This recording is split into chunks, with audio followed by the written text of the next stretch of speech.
Muitas das coisas que nós precisamos aprender na maternidade aparecem para nós um pouquinho antes dos nossos bebês nascerem. Aqui no canal, eu sempre trago para vocês um pouquinho daquilo que eu tenho aprendido e também assuntos que são bem relevantes nessa vida de mãe que a gente leva. Por isso, o assunto de hoje é emocionante e delicado também, mas com certeza muito importante nessa jornada, principalmente para quem vai iniciar esse caminho em breve. O assunto de hoje é parto domiciliar.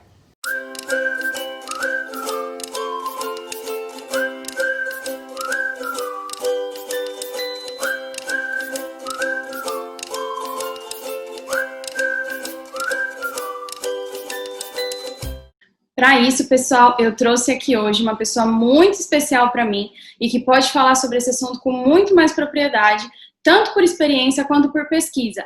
Oi, Ju, tudo bem? Oi, Mi, tudo bom? Apresenta aí para quem não te conhece, fala um pouquinho de você. É um prazer estar contigo aqui, obrigada pelo convite. Eu sou a Julie, para quem não me conhece, amiga da Michelle, de longa data. Então, mais de 10 anos de amizade. E então a gente já se conhecia desde antes dos nossos pimpolhos, né?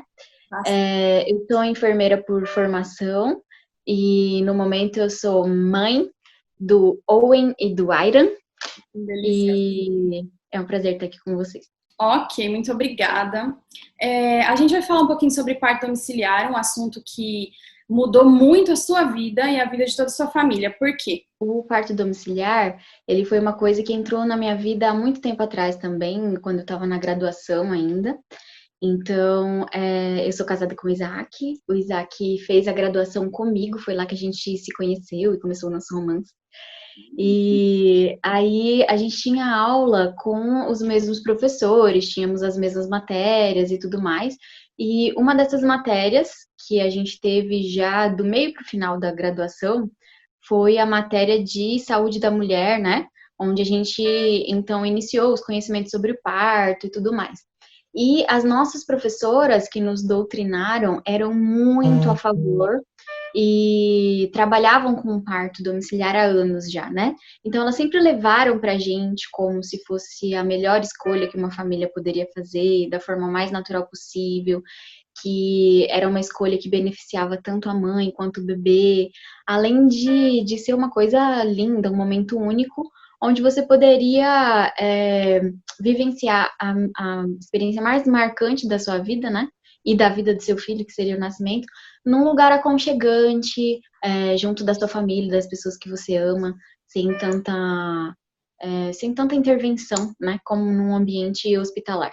E desde que eu entrei em contato com o parto domiciliar, eu me apaixonei.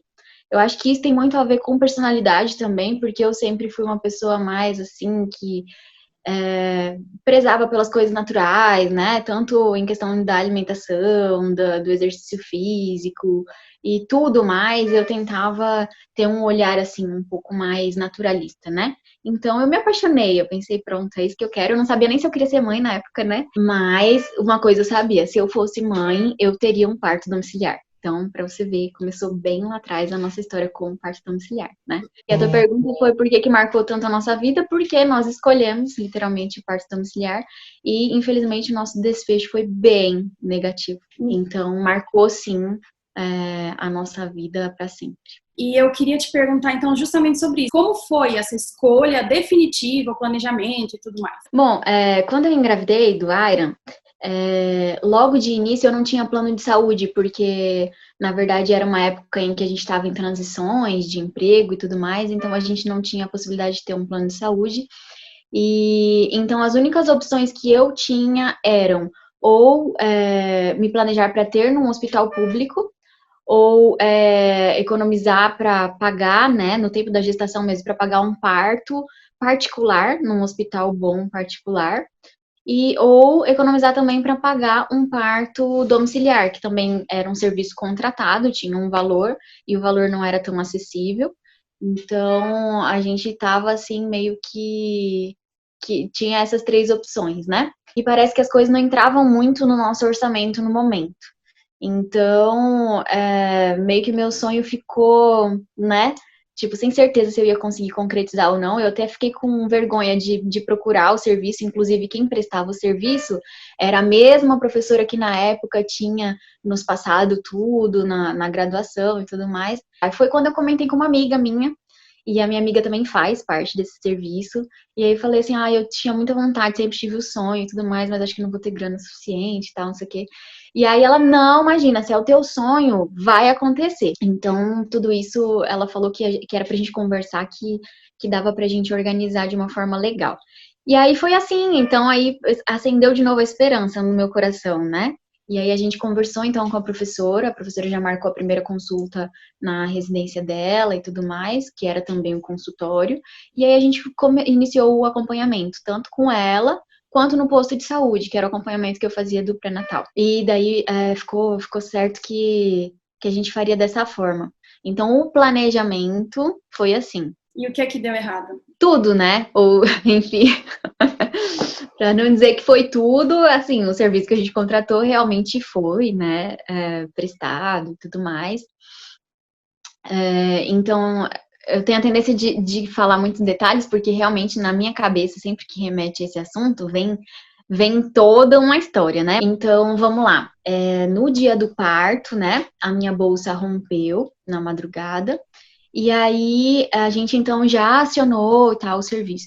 E era um dia onde a prestadora do serviço, a chefe mesmo, né, a enfermeira obstetra, ela tava em, como chama? É tipo um fórum, simpósio, não, enfim, é um encontro anual que tem em São Paulo, que é muito conhecido, chama CIA Parto, né?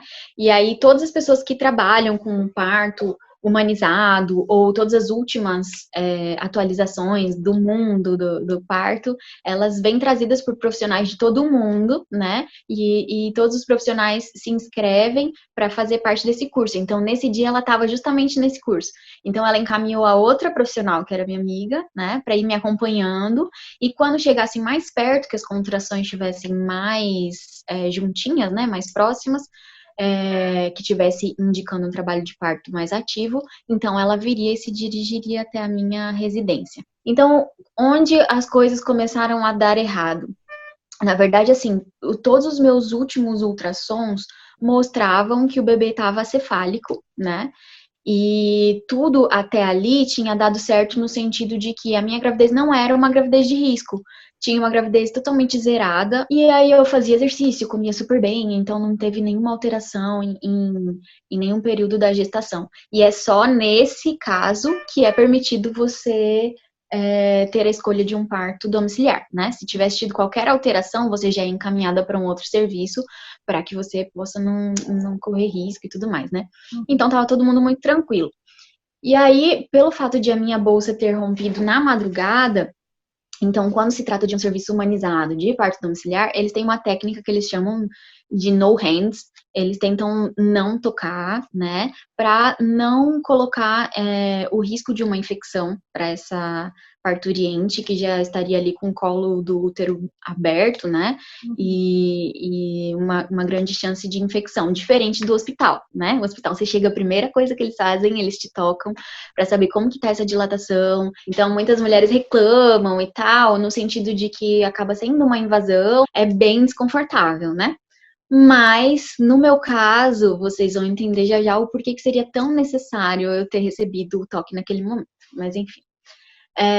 E aí, já por conta da bolsa rota, você já vai tomando os chás e tudo mais, que são tidos como antibióticos, justo também para prevenir toda essa questão de infecção e tudo mais. E aí foram, então, sempre acompanhando os batimentos cardíacos do bebê, né? E a altura uterina, né? Era feita sempre o toque na barriga, daí, para saber o posicionamento do bebê e tudo mais. Então, tudo isso eu recebi. E os batimentos cardíacos do bebê estavam sempre ok. E mais ou menos ao meio-dia, assim, as contrações começaram a ficar mais próximas, mais seguidas, né? E aí o acompanhamento começou a ficar um pouco mais de perto. Ainda não estava em trabalho de parto totalmente ativo, mas todo mundo já ficou mais esperto, né, para se preparar que o bebê estava se encaminhando para vir. E aí, quando foi feito esse acompanhamento e esse toque na minha barriga para ver como estava o bebê e ao escutar o coraçãozinho dele através do sonar, a minha amiga sempre falava, né, não, o batimento tá alto ainda, né, então vai demorar um pouquinho para esse bebê nascer, fica tranquila. E aí eu já tava sentindo dor, assim, já tava numa fase onde eu já não tava conseguindo mais andar muito e tal, né? E eu ficava pensando, meu Deus, se vai demorar muito mais, né? Até quando que eu vou aguentar? Mas, ok, esse bebê tá alto ainda, então eu tenho que segurar a onda, porque o negócio ainda vai ser longo, né?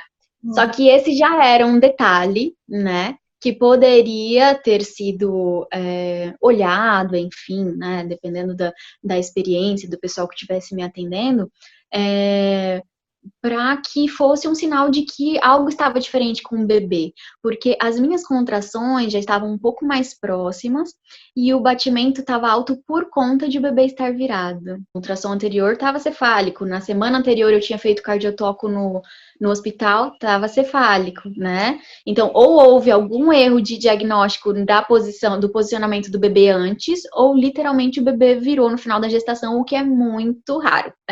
Então, já talvez isso seria o foco estar alto, né? O foco cardíaco estar alto poderia já ser um sinal de que esse bebê estava virado, né? Mas ok, então não foi diagnosticado aí, tudo prosseguiu normalmente, até que então eu não estava aguentando mesmo de dor, eu estava indo já pro banheiro para vomitar mesmo de dor. Eu sei que não é com todo mundo, isso é muito pessoal, né? Mas no meu caso, eu sempre achei a dor assim surreal, a dor de parto surreal. Deu medo?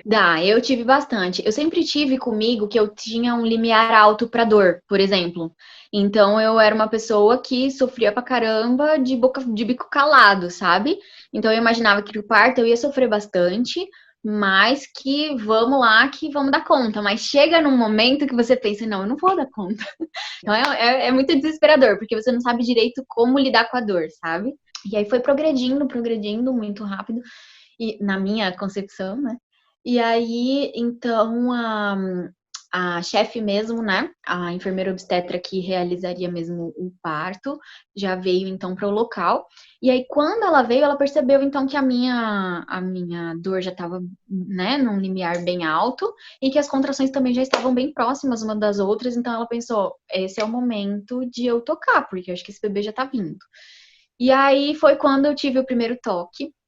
E eu já tava assim com quase, né, tudo de dilatação. Se eu não me engano, nesse primeiro toque, eu tava com uns 7 centímetros de dilatação. E aí foi quando ela colocou o dedinho e ela falou, né? Ela falou: esse bebê não tá de cabecinha. Isso aqui é um bumbum. Você já Oi? tinha ouvido falar muito sobre parto pélvico, assim? A apresentação, como é que acontece, o que é bom, o que não é? Na faculdade, a gente estuda todos os tipos de parto. Sobre parto pélvico, a gente já tinha estudado mais ou menos como seria que o bebê viria, né? Então, os movimentos que o bebê faz que é diferente de um bebê cefálico. Mas, como as pessoas que tinham, né, nos instruído até então e dadas aulas eram muito a favor do parto natural, então o que a gente sabia e tinha escutado até então na faculdade, tinha aprendido na faculdade, que mesmo um parto pélvico poderia ser realizado via vaginal e que seria o ideal. O que a gente tinha aprendido até então era que o seguinte, que o médico, ele tem todo um contexto, né, toda uma formação médica para isso, toda uma cultura cesarista aqui no Brasil. E então eu tinha muito medo de tudo isso, né? Eu pensei assim, olha, eu não queria que alguém escolhesse por mim, né? Não queria que alguém falasse mais alto do que a natureza ou do que o meu corpo, e eu queria que fosse o mais natural possível. Então eu meio que fazia tudo muito sentido para mim. E aí quando a pessoa que realizou o meu parto foi no Cia Parto, que era no mesmo dia, né? Que ela inclusive tinha acabado de voltar de lá, ela voltou super empolgada. E aí foi então que nesse momento que ela tocou, ela deu o feedback pra gente, né? A gente perguntou, tá, né? E aí, o que isso significa? E ela falou pra gente assim, olha, fiquem tranquilos, eu tenho total autonomia para fazer esse tipo de parto. Inclusive, eu já fiz vários outros. E eu acabei de vir do Cia Parto, onde a gente aprendeu várias técnicas legais pra gente aplicar num parto onde o bebê está pélvico. que seria o caso do Iron, né? E começou a me explicar como que seria esse posicionamento. Então ela foi explicando pra mim, já começou a mostrar vídeos de partos que tinham sido vaginais fora do Brasil. E começou a mostrar esses vídeos pra minha mãe, pra tranquilizar minha mãe também, e tudo mais, né? A minha única escolha teria que ser se eu ia continuar ali ou não, né? E como ela tranquilizou a gente, tudo mais, eu olhei pro Isaac e ele, tipo, né, concordou, eu concordei também. E o que passou na minha cabeça, que eu tenho bem nítido, assim, era que naquele momento eu falei assim, bom, então se continua sendo o melhor pra mim e pro meu filho, né? Eu imaginei que, pelo fato de bebê nascer de bumbumzinho, provavelmente eu sentiria mais dor, mas vai ser o melhor pra mim e pro meu filho, então eu aguento. Daí volta aquilo que eu te falei, né? Então, eu tinha uma mentalidade de que o meu limiar de dor era forte e tudo mais, então eu estava disposta a tudo para dar o melhor para mim e para o meu filho, enfim, né? E aí foi quando a gente, então, tomou a decisão de continuar. É a decisão que é o marco, assim, do que poderia ter sido. Isso é uma coisa que a gente nunca vai saber. Mas esse foi o ponto decisivo. E aí a gente ficou. Nesse momento também eu tava com muito medo já de me locomover, sei lá, 5 passos que seja, porque como eu te falei, eu já não tava conseguindo mais andar de muita dor. E aí começou então a realmente o período expulsivo do bebê, né? E, e essa parte eu não sei, é uma parte que eu gostaria de saber, mas eu não sei muito exatamente como as coisas aconteceram, porque daí entra uma parte onde a mãe que tá parindo não vê, né? Então ela que estava conduzindo, elas que estavam conduzindo o meu parto, são as únicas pessoas que realmente sabem o que exatamente aconteceu, porque daí eu não conseguia ver. O Isaac é sempre atrás de mim, ou eu de frente para ele, pegando forças, né? Eu costumo dizer que eu não conseguiria ter parido sem o Isaac. E aí assim foi. Progrediu, e a posição que eu mais conseguia, que era na banquetinha de meia-lua, parecia que o bebê progredia mais, né? Era quando saía, então saiu primeiro, no caso, o pezinho, foi um parto pélvico, mas que saiu primeiro o pezinho, então eles chamam de podálico, né? E foi tudo, a força que eu mais conseguia fazer era nessa posição. Só que aí, logo que saía um pedacinho, eles pediam para eu trocar de posição, porque não era uma posição legal para o bebê nascer. Então foi bem assim, conturbado esse momento do nascimento. E aí, até que então, o bebê foi saindo mesmo. Durante todo o período expulsivo, os batimentos cardíacos do bebê eram acompanhados e sempre ok, o bebê estava com o coração batendo bem. No finalzinho foi preciso a intervenção. Quando foi colocada a mão, né, para ajudar na última manobra para o bebê sair, então nessa vez, né, nessas vezes, que foram acho que pelo menos umas 3 vezes que eu senti isso, aí eu achava que eu ia morrer mesmo. E aí, quando saiu mesmo o bebê, ele não respirou, não chorou. E aí a gente, lógico, percebeu, porque é tudo que a gente mais espera, né? Ouvir finalmente, depois de tudo aquilo, né? O grito do bebê, o que tá tudo bem.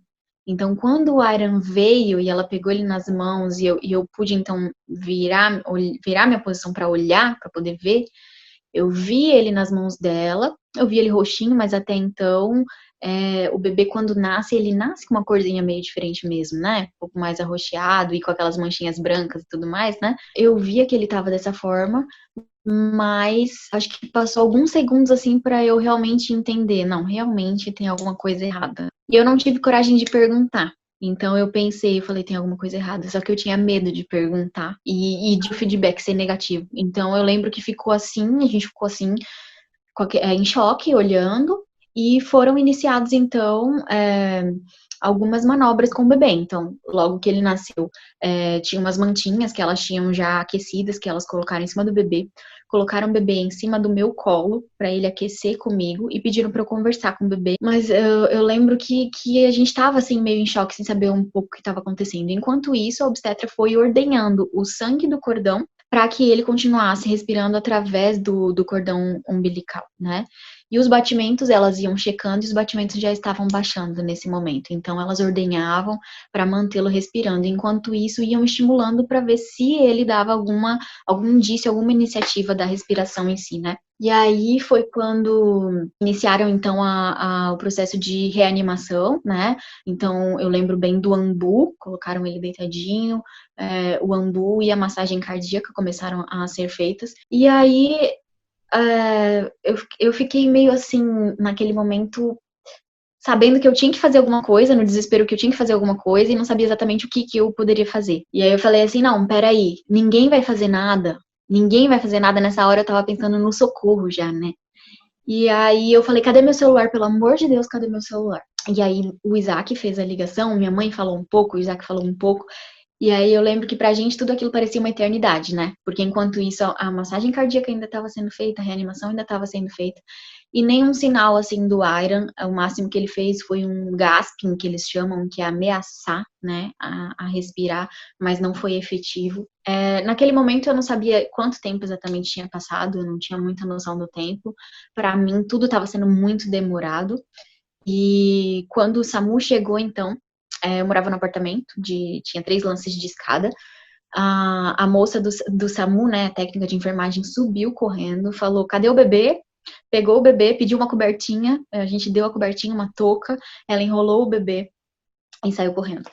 E aí a obstetra saiu correndo atrás. E, enfim, eu não tava conseguindo ter essa agilidade toda, então eu fui bem devagar, consegui levantar com muita ajuda. E eu já tinha levado uma injeção de ocitocina, né, para evitar algum tipo de hemorragia, alguma coisa assim. Mas não tinha levado os pontos, nada ainda. E aí, quando eu fui descendo, eu percebi que o SAMU já tinha ido. Então, o SAMU foi com o bebê, com a obstetra. Depois de muito tempo, eu fui descobrir que o SAMU que tinha sido enviado não era um SAMU UTI. Não tinha nenhum médico nesse SAMU. E, na verdade, nesse SAMU já tinha um outro paciente sendo atendido. O oxigênio não conseguiu chegar até onde o bebê estava. Eles não tinham um ambu apropriado para o meu bebê. E eles não poderiam ter atendido daquela forma de pegar, sair correndo e não ter prestado assistência para ele no transporte da minha casa até o hospital, porque senão qual a diferença de a gente levar de carro? E enfim, aí nesse período o Isaac então pegou o nosso carro e me levou e levou minha mãe junto. E nisso a gente já foi ligando para uma outra amiga minha, que é enfermeira, e que ela já estava a postos no hospital público, né? Ela trabalhava lá, era uma amiga de confiança. Ela nunca tinha sido a favor desse tipo de parto, mas ela já estava esperando para se algo desse errado. Então, antes mesmo do parto, eu falei assim: olha, a gente vai, né, progredir todo o trabalho de parto em casa, qualquer alteração, a gente vai para o hospital. Então, você já fica me esperando. E ela já estava lá esperando. Só que ela não estava esperando esse quadro, né? Ela não estava esperando o meu bebê sem vida. E aí o Isaac ligou e falou assim, amiga, espera, prepara a equipe, por favor, se você conseguir, e já espera lá na entrada da ambulância, que a ambulância tá indo. E aí, dito e feito, foi assim o que salvou, acho, a vida do Iron. E aí ela foi com a equipe de Neo, então, para recepcionar o bebê, ela foi até a ambulância, pegou o bebê sem vida nas mãos, veio correndo, entregou na mão dos Neos e da equipe de reanimação e implorou, como se fosse filho dela, para que ele fosse reanimado e que eles fizessem de tudo por esse bebê. E esse foi o desfecho. Uma coisa que eu queria saber, de acordo com aquilo que foi ensinado para você, aquilo que foi mostrado para que você tivesse a vontade, o parto domiciliar, até depois de tudo que aconteceu, hoje, quais são os mitos que as pessoas pregam sobre o parto domiciliar? Eu acho que o parto domiciliar ele é um assunto muito polêmico. Hoje eu tenho meu posicionamento bem estabelecido, lógico, porque eu seria louca se eu não tivesse, né? Não teria como a gente ter acarretado as consequências que acarretamos pela nossa escolha, entendeu? Para o nosso filho, que era o nosso bem maior, é o que a gente mais ama nessa terra. E eu não ser contra o parto domiciliar. Então, hoje eu sou contra. Eu acho que é uma escolha muito pessoal, sempre vai ser.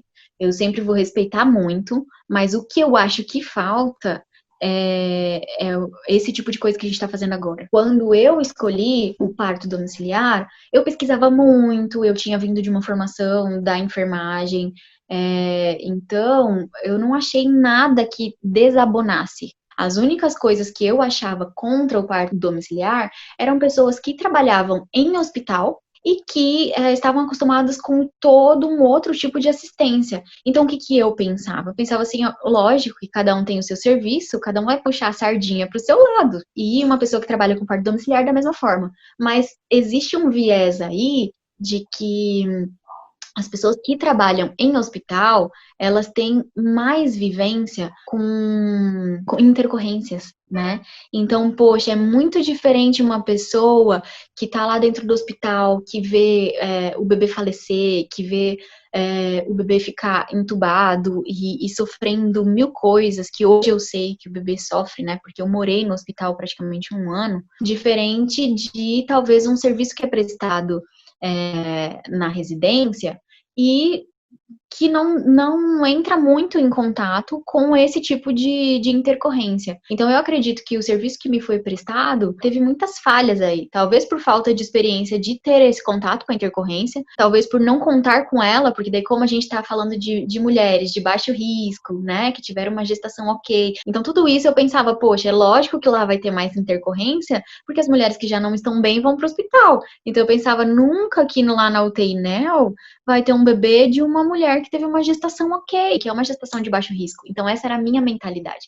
Então, isso eu acho muito, muito importante desmistificar. E eu sou o exemplo disso. E aí entra o assunto importante, né? Ah, mas porque o seu bebê estava pélvico? Se ele tivesse cefálico, será que não teria dado tudo certo? E aí eu tenho 2 exemplos de amigas minhas que eu só conheci depois do Iron, infelizmente, né? Porque um deles nasceu antes do Iron. Talvez se eu tivesse conhecido a história dele antes, mas quem sabe a nossa escolha não teria sido diferente. Então, esse amiguinho do Iron, hoje ele já tem 5 aninhos. E o parto dele foi cefálico. Foi um parto domiciliar, de uma gestação de baixo risco, de uma mãe que super cuidava da saúde. E então, é um exemplo triste, uma fatalidade de como o parto domiciliar, ele pode ser negativo no sentido de você prestar assistência quando existe uma intercorrência. Então, tudo bem que a humanização, ela preza por o mínimo possível de intervenções. Só que hoje eu vejo a humanização não como o mínimo possível de intervenções, mas a intervenção necessária que aquela mulher e aquele bebê precisam naquele momento. E aí tá a importância do quê? Do primeiro minuto do bebê quando nasce, que é o minuto de ouro, né, que chamam.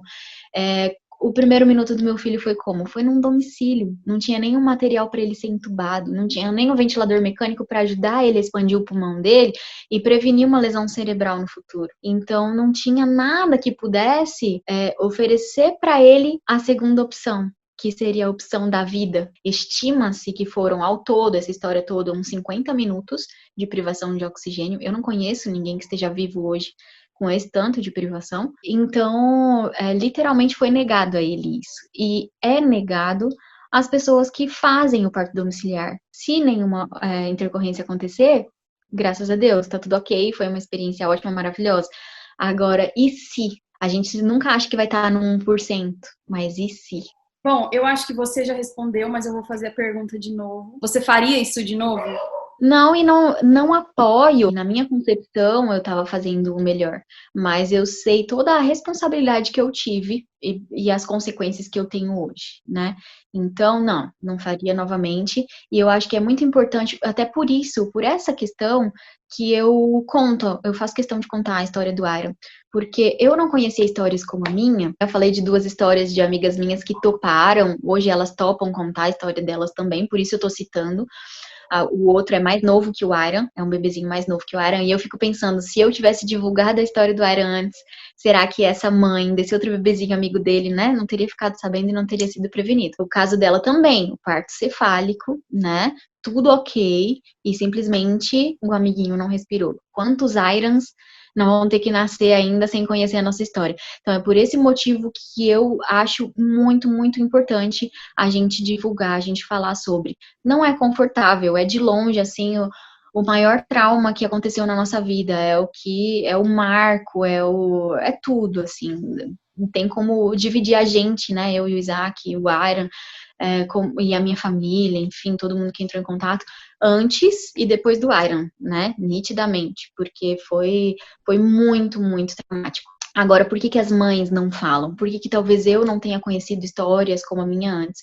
Porque é uma coisa, igual eu te falei, é um tabu muito grande, existe uma discussão muito grande dos 2 lados, e quando você se manifesta, simplesmente você é abordado com muita agressividade. Eu mesmo, em todas as tentativas que eu tive de colocar isso na internet, de fazer algum vídeo, algum texto, as pessoas, assim, elas não têm não tem empatia, ou às vezes não tem mesmo como a pessoa entender se ela não tá dentro daquele contexto, né? Então não adianta a gente querer cobrar isso de alguém. Mas isso acaba coagindo mães que poderiam divulgar a sua história, mesmo com um desfecho negativo, para prevenir a história de outras mães. Então, acho que tudo isso a população não pensa quando ataca diretamente essas pessoas que já estão sofrendo e vão sofrer eternamente as consequências da sua escolha. Isso eu acho bem importante falar, até para que mulheres se levantem, sabe? E falem sobre o assunto. Eu sou uma pessoa que não gosto de coisas veladas, de coisas que, ai, não podemos falar sobre isso. Eu acho que tem que ser falado, sim, tem que ser abordado, sim. Eu acho que é uma discussão necessária. Então, independente das consequências que eu teria, é justificável mesmo assim abordar o assunto. Tanto que hoje a gente está trabalhando numa matéria onde o médico que atendeu o Iron no hospital naquele dia, que participou da ressuscitação do Iron, ele é um neonatologista, ele também é super contra o parto domiciliar, o Dr. Marcelo. Quem quiser segue lá. Ele tem um Instagram, e o pediatra responde. E a gente tem essa parceria de falar sobre o parto domiciliar. Quando ele precisa de alguma coisa, ele me grita. E eu, quando preciso da participação dele também, ele dá a participação dele, porque eu acho que é uma causa nobre, né? E a gente tá trabalhando, se Deus quiser, vai sair ainda essa matéria, com a participação da minha irmã também, que é jornalista, então ela tá ajeitando aí com a gente. E nessa matéria vai ter também os 2 depoimentos dessas outras mãezinhas que hoje já toparam falar também sobre a sua história. Legal. Quando tiver, você me passa que eu coloco, acrescento o link, enfim, do conteúdo aqui na descrição do vídeo. Você fala um pouquinho sobre a questão dos tabus, né, do que se fala muito, ou até mesmo por que as mães não falam.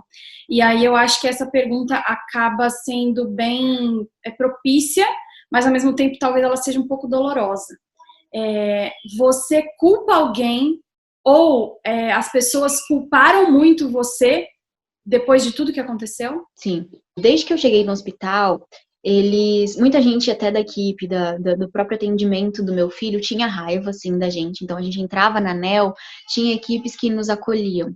Tinha equipes que não queriam deixar a gente se aproximar do bebê, como se a gente tivesse causado mesmo, sabe? Como se a gente tivesse agredido, ou como se a gente quisesse mal o nosso filho. Mas a gente foi, sim, muito maltratado pelos próprios profissionais, não todos, lógico. E o hospital, uma coisa bem legal que o hospital tem é que eles trazem uma equipe para atender essas mães de UTI e para conversar sobre o assunto, sobre a situação dos filhos. Então, quando o Iron chegou, ele tinha um prognóstico de apenas 72 horas, né? Primeiro que não era nem para ele ter voltado depois de tanto tempo de anóxia. E quando ele voltou, a hipótese era de uma morte encefálica.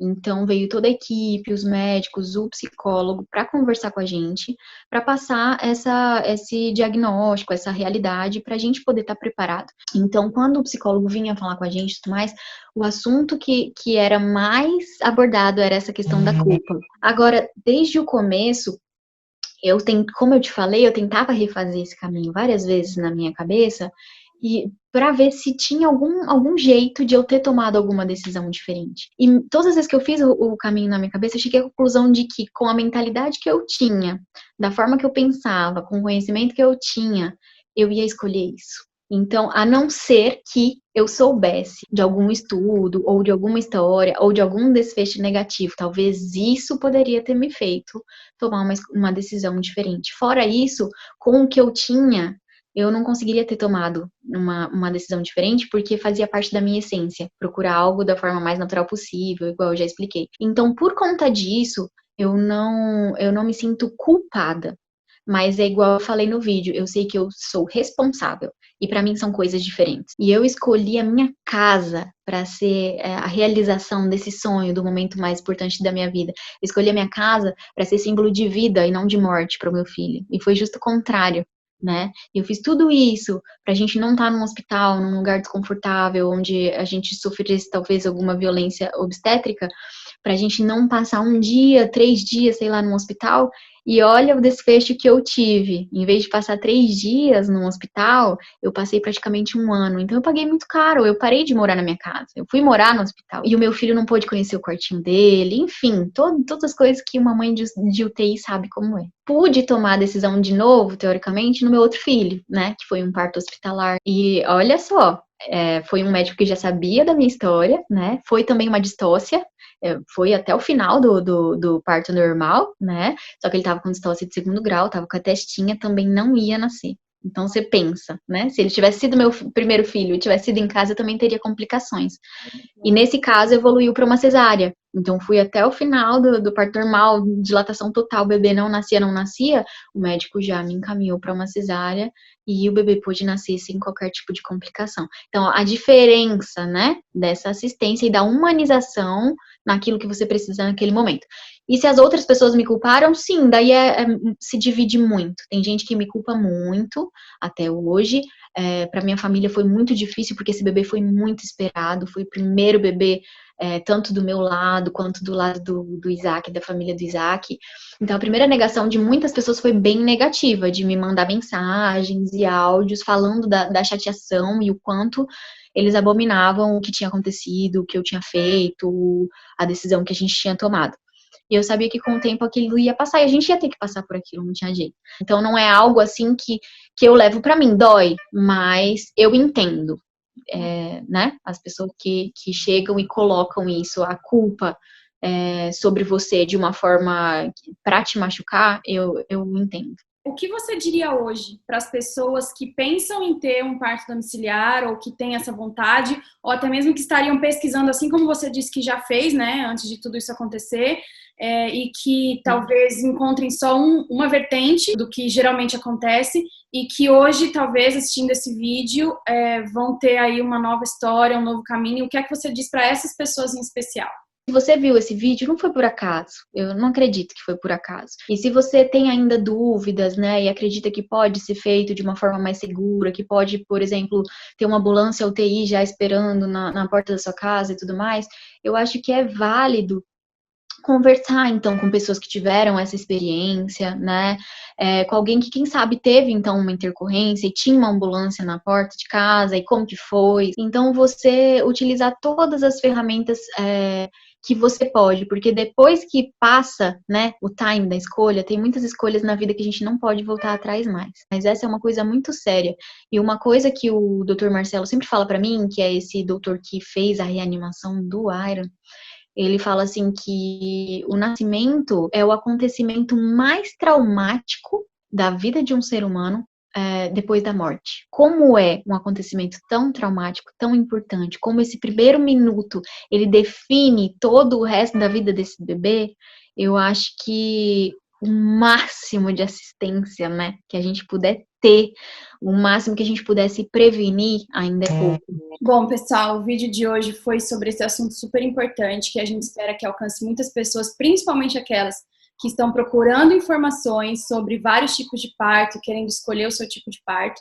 Então, que assim como a gente vê muitos exemplos que foram bem-sucedidos, que as mamães ficaram super felizes com os seus bebês, a gente também precisa ter o outro lado para que aquela que está procurando, que aquela pessoa que quer escolher o que fazer, que ela possa sempre pensar naquilo que é melhor para ela, para a vida dela, e ela mesma tomar a decisão baseada em todos os conhecimentos que ela precisa ter.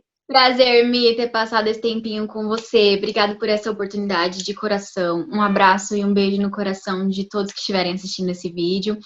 E qualquer oportunidade que vocês tiverem de conhecer um pouquinho mais da história do meu bebê, do Iron, vai ser um prazer também receber vocês na nossa página, @JulieSoa, no Instagram, e no Facebook, Julie Cristine Vieira Soares, tá bom? Tem toda a história do Iron lá, tem os videozinhos das terapias que ele faz hoje, é uma bênção na nossa vida, o nosso xodozinho, e vai ser um prazer ter vocês conhecendo a gente também. Um beijo, I love you! Love you too! Bom, pessoal, então é isso, o vídeo de hoje foi essa entrevista com a Julie, como vocês acabaram de ver, conhecer toda essa história, do Iron, de tudo que aconteceu nesse parto domiciliar, para vocês poderem também ter isso como informação, porque muito a gente encontra sobre partos domiciliares lindos e que deram super certo e que as mães ficaram super felizes, a família toda ficou muito feliz, mas a gente também tem algumas histórias de partos domiciliares que não deram certo e essas histórias também precisam ser contadas. Eu sou Michelle Werder, sou professora e escritora, sou casada e mãe de 2.